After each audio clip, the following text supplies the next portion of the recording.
Assalamualaikum warahmatullahi wabarakatuh. Perkenalkan, nama saya Ari Sulistyowati, mahasiswa jurusan Pendidikan Dasar Fakultas Ilmu Pendidikan Universitas Negeri Yogyakarta, dengan nomor induk mahasiswa 2112251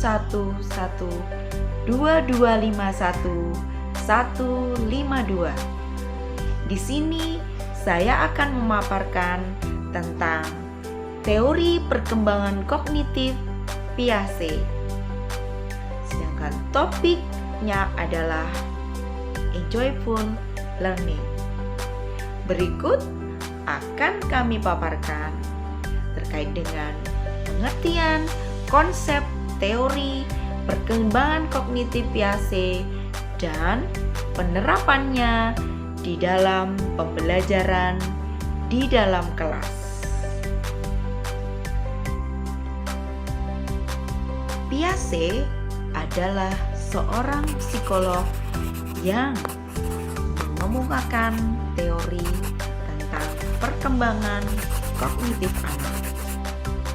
Teori Piaget ini beraliran konstruktivisme, di mana anak mendapatkan pengetahuannya dengan cara mengkonstruk secara aktif melalui interaksi dengan lingkungannya. Ada 4 hal yang mempengaruhi transformasi perkembangan kognitif anak. 4 hal tersebut adalah lingkungan fisik, kematangan, pengaruh sosial, dan proses ekuilibrasi. Mari kita simak untuk penjelasannya. Faktor yang pertama adalah faktor kontak dengan lingkungan. Faktor ini penting dikarenakan bahwa dengan interaksi dengan lingkungan merupakan sumber pengetahuan. Faktor yang kedua adalah faktor kematangan, yaitu hasil pengembangan pada tingkat yang berbeda tergantung pada sifat kontak anak dengan lingkungan dan aktivitasnya sendiri. Piaget menyatakan 4 tahapan perkembangan kognitif anak sesuai dengan tingkat kematangannya, yaitu yang pertama, tahap sensori motor. Yang pertama adalah tahap sensori motori, langsung antara 0 hingga 2 tahun. Tahap yang kedua adalah tahap praoperasional, berlangsung antara 2 hingga 7 tahun. Tahap yang ketiga adalah tahap operasional konkret yang berlangsung antara 8 sampai 14 tahun. Tahap yang keempat adalah tahap operasional formal, berlangsung lebih dari 14 tahun. Faktor yang ketiga adalah faktor sosial atau lingkungan sosial, meliputi peran bahasa, pendidikan, dan khususnya kontak dengan orang lain. Piaget menyatakan bahwa tanpa kejutan dengan kontak pikiran orang lain dan upaya refleksi yang diperlukan, maka anak akan secara subjektif yakin dengan keyakinannya tidak mungkin memulai tindakan yang diperlukan untuk mengubah ide yang lebih baik. Faktor yang keempat adalah faktor ekuilibrasi, yaitu keadaan seimbang antara struktur kognisi dengan pengalaman lingkungan.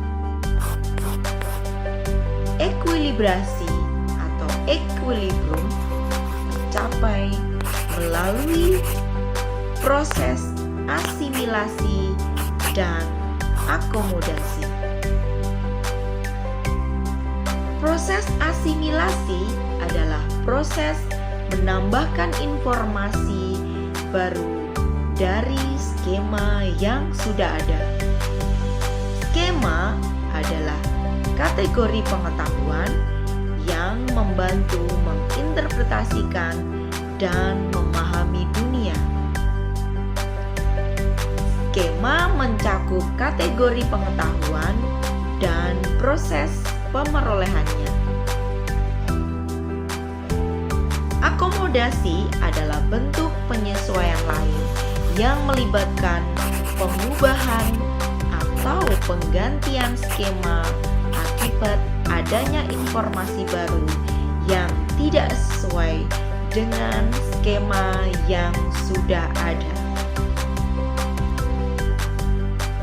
Melalui proses asimilasi dan akomodasi, kognisi seseorang dapat berubah dan berkembang sehingga mencapai suatu keadaan seimbang antara pengetahuan dan pengalaman lingkungan yang seimbang yang kita sebut dengan ekuilibrasi. Seseorang akan selalu berupaya agar ekuilibrasi selalu tercapai. Dengan demikian, kognisi seseorang berkembang bukan karena menerima pengetahuan dari luar secara pasif, melainkan secara aktif mengkonstruk pengetahuannya secara aktif. Berikut adalah penerapan teori perkembangan kognisi Piaget dalam pembelajaran di kelas. Sebelum mengerjakan, perhatikan dulu petunjuknya, ya. Dan di LKS itu juga sudah ada, tapi tolong perhatikan terlebih dahulu. Hari ini kita belajar di luar kelas. Dalam rangka apa? Dalam rangka belajar untuk menyebutkan apa? Siapa tahu di situ ada? Betul sekali, kegunaan air bagi kehidupan manusia. Nah, kalian sudah melihat dengan jelas langsung air di depan kalian, gitu? Ya, itu berguna bagi kehidupan ini. Nah, untuk itu kita akan mempelajarinya dengan bantuan LK. LK apa anak-anak? LK Strip yang pertama. Baik, sekarang dengan melihat langsung kemudian kalian sambil membaca itu LKS-nya dalam bentuk apa itu?